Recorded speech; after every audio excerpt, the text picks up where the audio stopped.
네, 성도 여러분, 전도서 하면 가장 먼저 떠오르는 구절, 어떤 구절이겠습니까? 아무래도 1장 2절에 전도자가 이르되 헛되고 헛되며 헛되고 헛되니 모든 것이 헛되도다 이겠죠.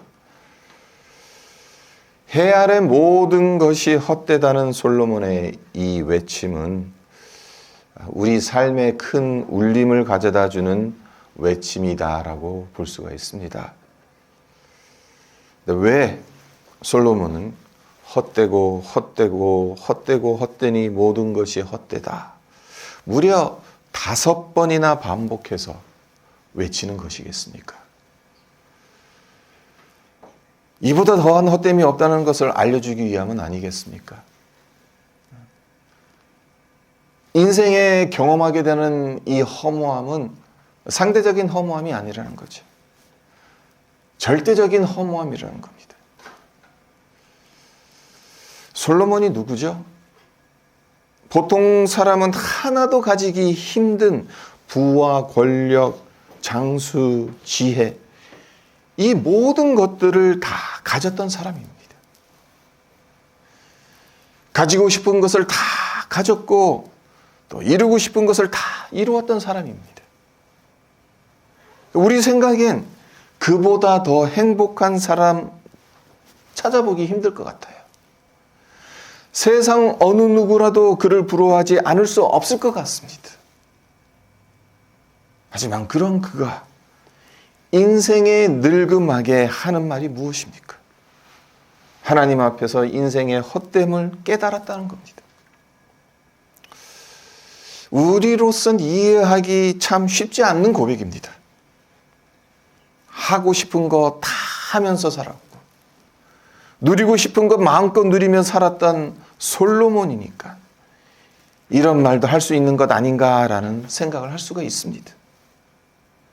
그리고 솔로몬이 누렸던 부귀영화를 우리 역시 누릴 수만 있다면 인생의 황혼기에 설령 허무함이 찾아온다 하더라도 이런 말을 얼마든지 할 수 있다는 생각을 할 수도 있겠죠.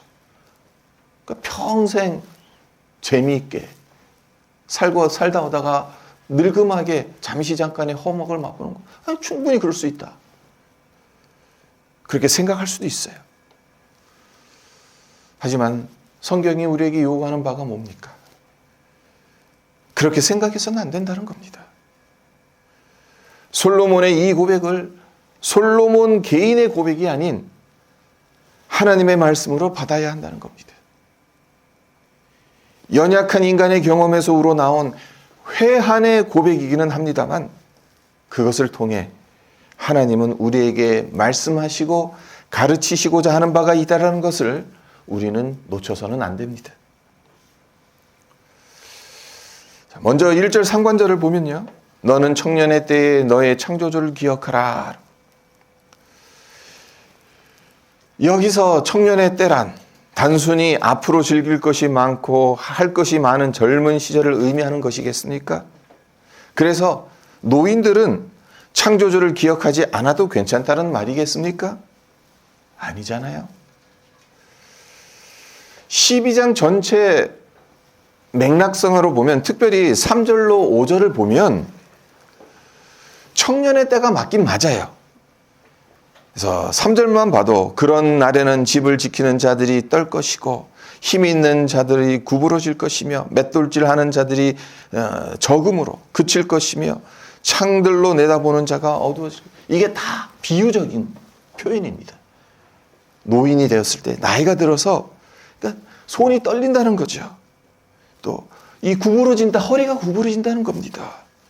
맷돌질을 하는 자들이 적다 이가 좋지 않다라는 뜻이에요.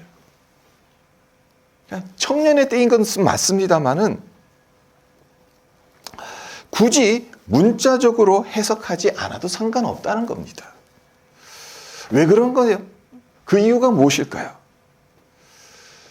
잠언서 1장서부터 9장까지 솔로몬의 많은 훈계와 교훈들이 나옵니다.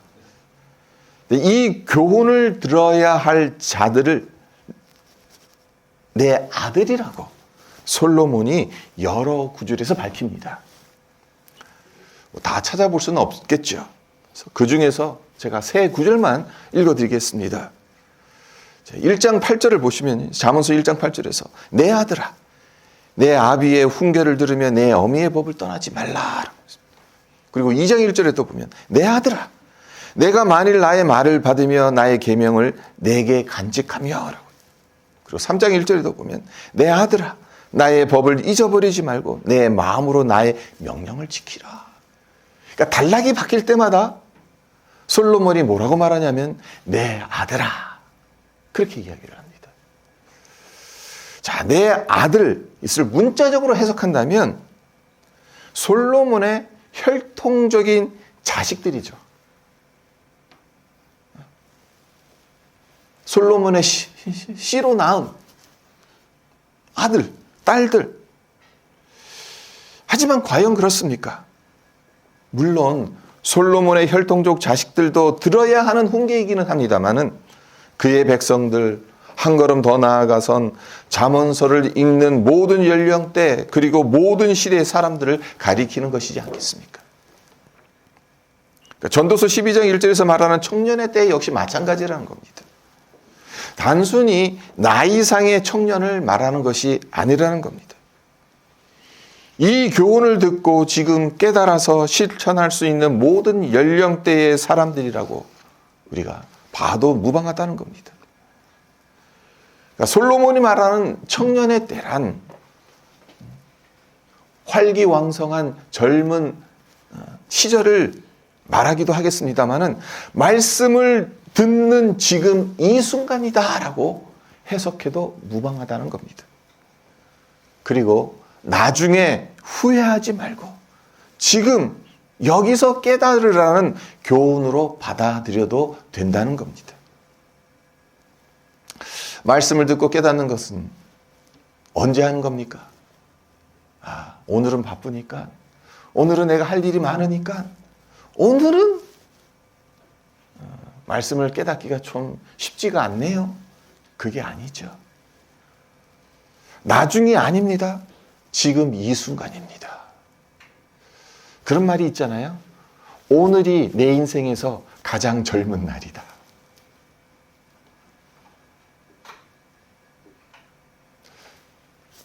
그러니까 청년의 때는 오늘이에요. 왜? 내 인생에서 오늘이 가장 젊은 날이기 때문에. 오늘 말씀을 들어야 되는 겁니다. 내일로 미뤄서는 안 된다는 겁니다. 그렇다면 청년의 때 달리 말해 지금 이 순간 깨달아야 하는 것이 무엇이겠습니까? 솔로몬이 오늘 본문 말씀이 12장 1절에서 너의 창조주를 기억하라고 이야기하고 있잖아요.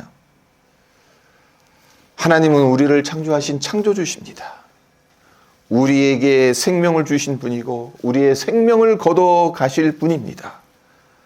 이 사실을 우리는 기억해야 하는 겁니다. 자, 생각해 보세요. 이 세상에 태어나고 싶다고 태어난 사람이 어디 있습니까? 내 마음대로 부모를 선택하고 국적을 선택하고 시기를 선택해서 태어난 사람이 이 세상에 있습니까? 아무도 없습니다. 그 말인즉슨 내 생명은 내 것이 아니라는 뜻입니다. 내 인생은 내가 준비하고 계획하는 것에 따라 움직여지지 않는다라는 의미입니다. 하나님의 절대적인 인도하심을 받는 것이고 하나님의 주권 하에 놓여져 있다는 겁니다. 창조주를 기억하라는 말씀은 결국 우리의 인생이 허무한 인생, 의미 없는 인생이 되지 않기 위해선 우리의 생명 그리고 삶의 주도권이 우리에게 있는 것이 아니라 하나님께 있다라는 사실을 인정하라는 말씀입니다. 기억하라는 이 단어를 좀 더 구체적으로 살펴보고자 하는데요. 기억하라. 히브리어로 자카르라는 단어를 씁니다. 단순히 우리 머릿속에 하나님을 떠올리라는 말이 아닙니다. 문자적으로 이 자카르라는 단어는 문신으로 새긴다라는 의미를 가지고 있다고 해요. 그러니까 무엇을 알기 위해서 표식한다. 그런 뜻을 가지고 있습니다. 그래서 몸에 새긴 문신처럼 잊지 않고 마음에 새기고 표시하라는 의미입니다. 주의를 기울여서 하나님의 말씀에 집중하고 묵상하고 계속 되새김질하며 능동적으로 실천하라는 거죠. 그러니까 우리 마음에 하나님의 말씀을 어떻게 새길 수 있겠습니까? 그러니까 우리 심장을 도려내서 거기다 핀으로 이렇게 새기는 거겠습니까? 아니죠. 계속해서 말씀 묵상하고 그 말씀 실천하려고 노력하고 그러다 보면 자연스럽게 우리의 심장에, 우리의 마음에 문신처럼 하나님의 말씀이 새겨지는 거고 그것이 하나님의 말씀을 기억하는 비결이라는 겁니다. 그리고 이 자카르라는 단어가 성경에서 쌍방 간의 인격적인 상호작용을 언급할 때 사용된다는 점 또한 주목할 필요가 있습니다. 그러니까 기억하다라는 이 단어는 일방적인 단어가 아니에요. 일방적으로 내가 무언가를 기억하는 게 아니에요. 쌍방 간에 있었던 사건이나 어떠한 일들을 함께 공유하는 행위가 되는 겁니다. 쉽게 말해서 우리가 하나님을 기억할 때 하나님 역시 우리를 외면하시지 않는다는 겁니다. 우리가 하나님을 기억할 때 하나님 또한 우리를 기억하신다는 거예요. 내가 하나님의 말씀을 지키고 붙들며 하나님을 기억할 때 하나님 역시 나를 기억하시고 붙잡아 주시고 인도하신다는 겁니다. 자, 창세기 8장 1절을 보면 하나님께서 기억하신다라는 말씀이 나와요. 제가 읽어드리겠습니다. 하나님이 노아와 그와 함께 방주에 있는 모든 들짐승과 가축을 기억하사 하나님이 바람을 땅 위에 불게 하심에 물이 줄어들었고. 어떤 상황이죠? 인간의 죄악이 관영하는 것을 하나님께서 보셨어요. 사람 만드신 것을 후회하셨어요. 한탄하셨습니다. 너무나 화가 나셨어요. 그래서 지면의 모든 사람들을 물로 쓸어버리시겠다라고 하죠. 근데 그 가운데서 노아와 그의 가족만큼은 이 심판에서 구원하시죠. 근데 얼마 전 새벽 기도회에서 창세기 8장을 묵상하면서 말씀드린 게 있습니다. 방주는 홍수로부터 노아와 그의 가족 생명을 지켜준 구원의 도구이기는 합니다만 방주에서 언제까지 살 수는 없다는 겁니다. 잠깐 이 홍수의 심판에서 목숨을 건지기 위해 잠깐 피해 있는 피신처입니다. 거기서 생활할 수가 없어요. 물이 다 빠지고 난 다음에 방주에서 거기서 계속 머무르면서 그것을 집삼아서 살 수가 없어요. 40일 동안 비가 계속 내렸습니다. 150일 동안 온 세상이 물로 넘쳐났습니다. 노아와 그의 가족들이 이것을 배 안에서 바라만 봐야 되는 거예요. 어떻게 할 수가 없는 거예요. 그랬으니 얼마나 힘들었겠습니까? 얼마나 불안했겠습니까? 언제 이 비가 다 그칠까? 언제 이 물이 다 빠질까? 과연 물이 빠지기는 할까? 그런 생각이 들어왔겠죠. 네, 그런 상황에서 하나님께서 하신 말씀이 노아와 그와 함께 방주에 있는 모든 들짐승과 가축을 기억하신다는 겁니다. 비가 계속 내리는 이 40일 내내 노아를 잊어버리신 적이 없다는 겁니다. 하나님 마음 한가운데 노아와 그 가족들을 새겨 놓으셨고 그래서 한순간도 잊지 않으셨다는 거죠. 물론 노아와 그 식구들도 방주 안에서 하나님을 기억했겠죠. 하나님의 약속을 마음에 새기고 있었을 겁니다. 하나님께서 이 세상을 홍수로 심판하시지만 우리만큼은 구원해 주셨다. 그것을 마음에 새기고 있었을 겁니다. 하지만 하나님께서 그들을 기억하시는 것에 비교한다면 이건 비할 바가 아니죠. 그렇습니다. 우리가 하나님을 기억하는 것보다 하나님께서 우리를 기억하시는 것이 훨씬 더 큽니다. 우리는 어쩌다 하나님을 기억합니다. 24시간 내내 하나님을 기억하고 하나님의 말씀을 기억할 수 있습니까? 우리는 그렇게 못해요. 하지만 하나님은 졸지도 주무시지도 않는 분입니다. 그 시간에 뭘 하십니까? 우리를 기억하시는 겁니다. 그렇기 때문에 우리는 흔들리지 않고 하나님을 기억하며 살아갈 수 있는 겁니다. 우리의 파운데이션이 그냥 모래와 같은 것이 아니라는 거예요. 반석이라는 거예요. 하나님이라는 반석 위에 서 있기 때문에 우리 자신은 흔들릴 수 있겠지만 이 기초가 흔들리지 않으니까 우리는 계속해서 하나님을 기억하며 살아갈 수 있다는 겁니다. 언제 창조주이신 하나님을 기억해야 한다고 했습니까? 지금이라고 말씀드렸죠. 아무것도 할 수 없는 마지막 순간에 가서야 하나님을 기억하는 것이 아니라 지금 이 순간 기억해야 한다. 날마다 창조주를 기억하는 사람은 허무하게 살지 않습니다. 하나님이 없기 때문에 하나님을 창조주로 기억하지 못하기 때문에 인생이 허무한 겁니다. 아무리 재물을 많이 가지고 있다 하더라도 지혜가 출중하고 즐거움으로 가득 넘친다 하더라도 하나님이 없는 인생은 허무하게 끝날 수밖에 없는 것입니다. 하나님 밖에서 누리는 행복과 즐거움은 결국에 가선 아무것도 남질 않습니다. 자, 그렇다면 창조주를 기억한다는 것은 구체적으로 무엇을 하는 것이겠습니까? 솔로몬이 너의 창조주를 기억하라고 말하면서 그것에 필요한 지침을 무엇으로 주고 있겠습니까? 여러 가지로 설명이 가능하겠습니다만 오늘 본문에서 솔로몬이 강조하는 바는 두 가지입니다. 하나는 하나님을 경외하라는 것이고 또 다른 하나는 그의 명령을 지키라는 거죠. 그래서 13절을 보시면 일의 결국을 다 들었으니 하나님을 경외하고 그의 명령들을 지킬지어다. 이것이 모든 사람의 본분이니라. 하나님을 어떻게 기억합니까? 그냥 머릿속으로 기억하고만 있으면 하나님을 기억하는 겁니까? 솔로몬의 이 교훈에 따르자면 실제적으로 우리의 삶 가운데 하나님을 경외하는 그러한 모습을 보일 때, 그리고 하나님의 말씀을 지켜나갈 때 그것이 우리가 하나님을 기억하는 행위가 되는 겁니다.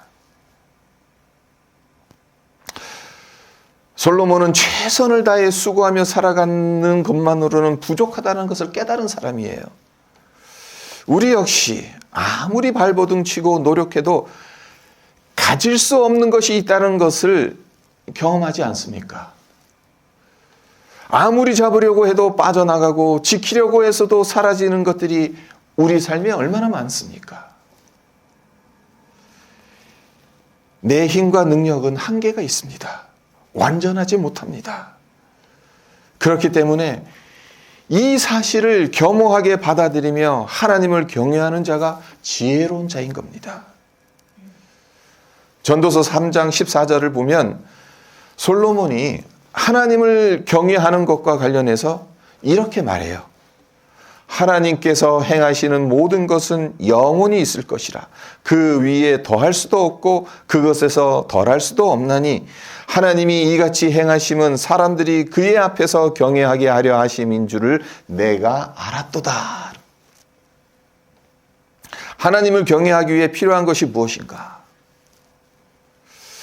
하나님께서 행하시는 모든 것은 영원히 있을 것이다.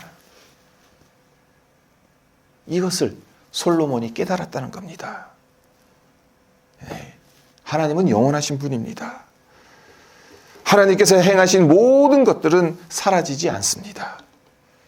하나님께서 약속하시고 말씀하셨던 것 반드시 끝까지 이루십니다. 하나님께서 하시는 일은 완전 무결하죠. 때론 하나님의 계획과 그 결과들이 우리 눈에 부당하게 보일 때도 있습니다만은, 그리고 또 우리 생각엔 이해가 안 되기도 할 때가 있죠. 하지만 하나님은 완전하고 선하신 분이라는 것, 실수가 없으신 분이라는 것. 그래서 이 세상에 일어나는 모든 일들은 하나님의 다스림 안에 있다라는 것, 이것을 우리의 마음에 새기는 것이 하나님을 경외한다는 겁니다. 그냥 단순히 하나님 두려운 존재야, 그게 아니라 하나님이 행하신 일들이 완전함 속에서, 선하심 속에서 우리가 납득하지 못하고 이해하지 못한다 하더라도 신실하신 하나님께서 분명 목적이 있고 이유가 있기 때문에 그렇게 하실 거다라고 받아들이는 것, 그것이 하나님을 경외하는 행위가 되는 겁니다. 우리가 바라는 대로 세상이 돌아가지 않는다 해도 하나님이 하신 일은 완전하다는 믿음의 고백을 드린다면 이것이 하나님을 경외하는 것이지요. 자, 창조주를 기억하기 위해 솔로몬이 제시하는 두 번째 제안이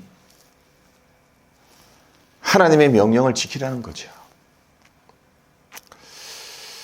하나님 명령을 지키는 것, 이것은 해도 되고 안 해도 되는 선택 사항이 아닙니다. 반드시 해야 하는 필수 사항입니다. 왜 그렇습니까? 그 이유가 무엇이겠습니까? 여러 이유가 있겠지만 우리와 관련해서 보자면, 우리의 입장에서 보자면 우리의 생명과 직접적으로 연결되어 있기 때문에 그래요. 자, 신명기 4장 1절을 제가 읽어드립니다. 이스라엘아, 이제 내가 너희에게 가르치는 규례와 법도를 듣고 준행하라. 그리하면 너희가 살 것이요 너희 조상의 하나님 여호와께서 너희에게 주시는 땅에 들어가서 그것을 얻게 되리라. 하나님께서 분명하게 못 받고 계십니다. 하나님께서 가르쳐 주신 규례와 법도, 이것을 듣고 준행해야 살 것이라고 말씀을 하세요. 하나님의 명령을 지키는 것이 왜 중요하냐? 단순히 복을 받고 가나안 땅을 얻기 위해서냐? 물론 하나님의 명령을 지켜서 복을 받는 것이 중요하기는 합니다만은 이것은 부차적인 목적이라는 겁니다. 근본적인 목적이 아닙니다. 근본적인 목적은 우리가 살기 위해서입니다. 하나님의 말씀을 준행하지 않으면 우리 영혼이 살 수가 없는 겁니다. 민수기 21장을 보면 하나님의 말씀을 지켜야 산다라는 그 구체적인 예가 나옵니다. 민수기 21장에 어떤 사건이 나오냐 하면요, 출애굽한 이스라엘 백성들이 먹을 것, 마실 물이 없다고 모세와 하나님을 원망합니다. 그래서 하나님께서 불뱀을 보내시죠. 그래서 이스라엘 백성들을 물게 하십니다. 불뱀에 물렸으니 얼마나 고통스럽겠어요. 그냥 내버려두면 독이 온몸에 퍼져 죽게 되겠죠. 그래서 이스라엘 백성들이 어떻게 합니까? 모세에게 갑니다. 그리고 우리가 당신과 하나님을 원망함으로 범죄하였습니다. 여호와께 기도해서 이 뱀들을 우리에게서 떠나게 해 주십시오라고 애걸복걸합니다. 모세는 이스라엘 백성들을 위해서 기도했습니다. 하나님은 이 기도를 들으셨어요. 그래서 해결책을 마련해 주십니다. 그 해결책이 뭡니까? 놋뱀을 만들어 장대 위에 매달아 놓고 불뱀에 물린 자마다 그것을 보라고. 그러면 살리라고 말씀하세요. 그러니까 민수기 21장 말씀에도 내가 한 대로 하면 살 것이다 라는 말씀을 주세요. 하나님께서 살 길을 열어주셨고 하나님 말씀대로 이 놋뱀을 본 사람들은 살았습니다. 하지만 놋뱀을 보지 않은 사람들은 어떻게 되었을까요? 성경에는 놋뱀을 보지 않은 사람들이 어떻게 되었는지에 관해서는 언급이 전혀 없어요. 하지만 뻔하지 않습니까? 뱀독이 온몸에 퍼져 죽었겠죠. 그렇다면 놋뱀에 무슨 신비한 능력이 있어서 놋뱀을 보면 살고 보지 않으면 죽는 것이겠습니까? 아니잖아요. 놋뱀에는 그 어떤 능력도 없습니다. 놋뱀을 보는 것 자체가 중요한 게 아닙니다. 중요한 건 놋뱀을 쳐다보라고 하나님께서 명령하셨다는 겁니다. 그리고 하나님께서 명령하신 대로 장대 위에 매달린 놋뱀을 쳐다본 사람은 다 살았다는 겁니다.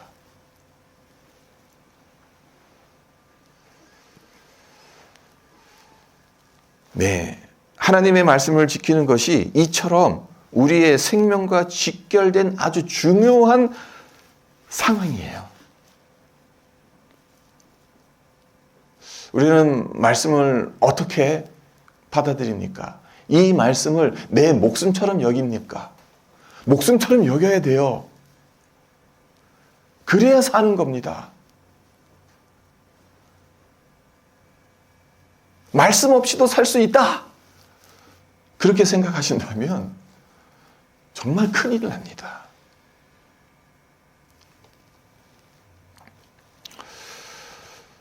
하나님의 말씀을 지키는 것을 가볍게 여길 때가 참 많습니다. 우리가. 하나님의 말씀을 지키는 것이 하나님을 기억하는 것이고 우리를 살리는 길임을 명심했으면 좋겠습니다. 말씀을 맺겠습니다. 오늘 창조주를 기억하라는 솔로몬의 훈계가 무엇을 의미하는지 그리고 어떻게 하는 것이 창조주를 기억하는 것인지를 살펴보았습니다. 하나님을 떠난 인생, 그 인생은 헛된 인생이고 살았으나 죽은 인생입니다.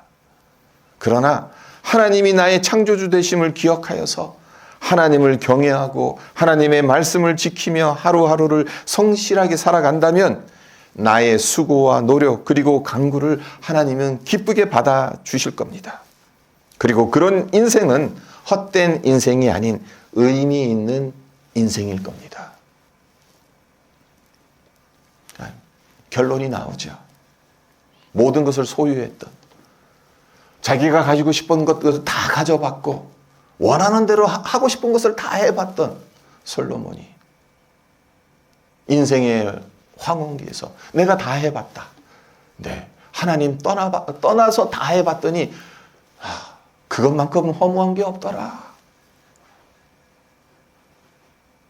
하나님 안에서 하나님을 기억하고 하나님을 경외하고 하나님의 말씀을 지키면 그것이 의미 있는 인생이고 축복받는 인생이라는 것을 솔로몬의 그의 실수와 그의 잘못을 통해서 우리에게 반면교사의 교훈을 말하는 것 아니겠습니까? 날마다 하나님을 경외하고 하나님의 말씀을 지킴으로 창조주 되신 하나님을 기억하며 살아가는, 그래서 하나님의 은혜와 축복을 풍성히 누리는 우리 모두가 되시기를 주님의 이름으로 축원드립니다.